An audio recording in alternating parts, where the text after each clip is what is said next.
filo che pendola. Vabbè.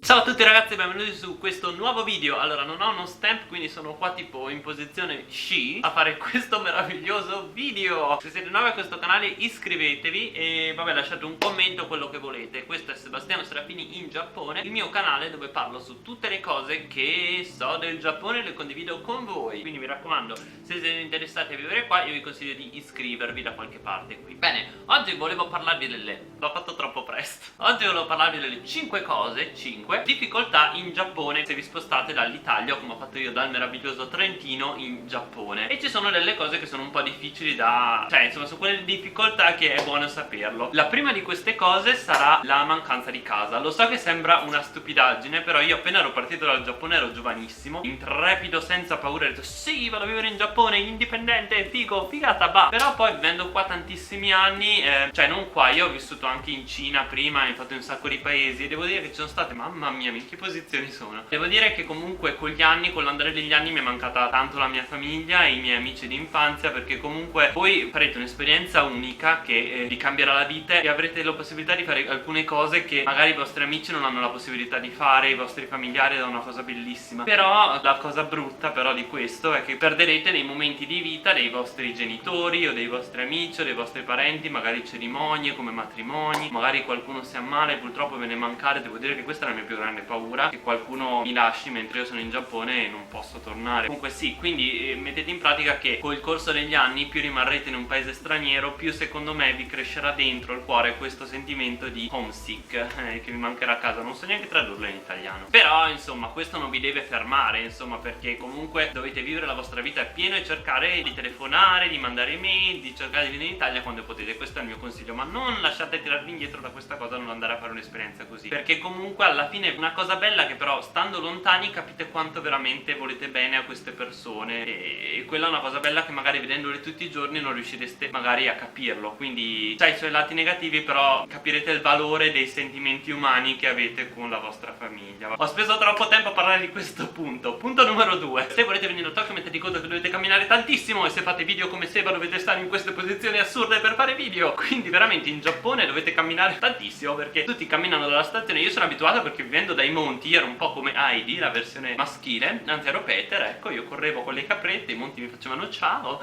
e quindi era una cosa molto felice. Però diciamo che in Giappone camminerete molto, tipo andate a fare la spesa, dovete portarvela a casa, dovete portarla dentro i sacchetti, magari se piove ancora peggio, è un disastro. Comunque camminerete un sacco, quindi mettete in pratica che venite in Giappone. Quindi se volete venire in Giappone vi consiglio di iniziare già a camminare magari per le vostre strade di Milano, non so di dove siete, per fare un po' di allenamento e tenervi in forma.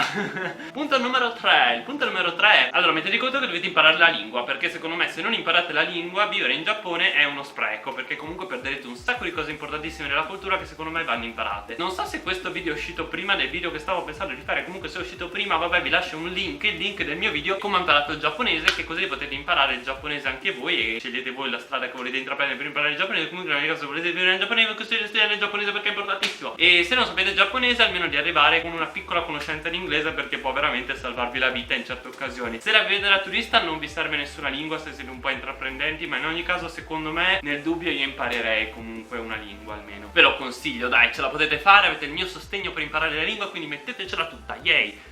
Allora, la quarta difficoltà che potete intraprendere vivendo in Giappone, e questa è dedicata a voi ragazze, che potete mettere gonne praticamente ascellari quasi, potete far vedere tutto il sotto, però non azzardatevi a far vedere un po' di seno o di spalle o di questa parte qua del cleavage, insomma, perché comunque è una cosa un po' osè, è strano il Giappone che è l'opposto dell'Italia. Praticamente puoi mettere gonne super scandalose ma non puoi mettere maglie scollate. Non è che sia offensivo, però se volete integrarvi io vi consiglio comunque di adeguarvi un pochino, quindi mettete cose un po' meno scollate in Giappone, perché comunque certi marpioni vi guarderanno in modo un po' strano se metterete queste cose. Però è una cosa che dovete capire, se avete soprattutto il seno prosperoso io vi sconsiglio di mettere maglie così.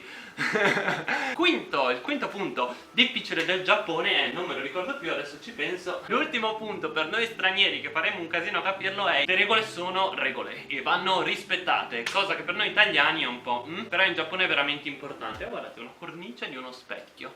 guarda, sono tipo dentro YouTube. Qua c'è il canale per iscrivervi. Ok, basta, la smetto. Allora, mi sta bene un po'? No, vabbè, adesso mi scompimpero i capelli. Vabbè, quindi è una cosa che adesso che vivo qua da tanti anni capisco e sono... Mamma mia, mi sta venendo praticamente i crampi. O forse mi è arrivato un messaggio, poi lo lì. E vabbè, è importante comunque rispettare le regole. Se tipo c'è una cosa che non si può fare, non la dovete fare. E anche poi se andate tipo a meeting di lavoro e volete esprimere la vostra opinione, dovete farlo ma ascoltare tanto, non potete fare scherzi. Diciamo che qua l'ironia ogni tanto di noi italiani non viene compresa. Se tipo cercate di sdrammatizzare tipo in situazioni un po' gravi, non lo fate perché è una cosa che in Giappone non capiscono e ci rimarrebbero male. Quindi mi raccomando, comportatevi secondo le regole. Sono regole ferie, il Giappone funziona così bene perché ci sono queste regole, quindi impegnatevi a rispettarle, capito? Spero che queste cose vi siano stati utili. Volevo aggiungerne un'ultima a proposito di sdrammatizzare. Fate attenzione ai joke, agli scherzi che fate in Giappone perché spesso non vengono capiti. Qua l'umorismo è molto basilare, quindi torte in faccia e cose così ridono. Se iniziate a fare scherzetti un po' sessosi, non tutti potrebbero capirli, quindi stateci un po' attenti e siate sempre puntuali. Beh, facciamo che sono 7 le cose importanti da ricordare. E gli orari sono super importanti in Giappone, dovete rispettarli. Se avete un appuntamento con una tipa o un tipo alle 5 di pomeriggio, mi raccomando, presentatevi alle 5:05, mai alle 5:01. Quindi bene, questi spero che siano stati consigli utili, vi aiuteranno a fare tanti amici in Giappone. Io soprattutto amici giapponesi in Giappone perché rispetto le regole, quindi fatelo anche voi. E vabbè, ci vediamo al prossimo video. Io carico tutti i giorni alle 2 di pomeriggio. Ciao! Ciao!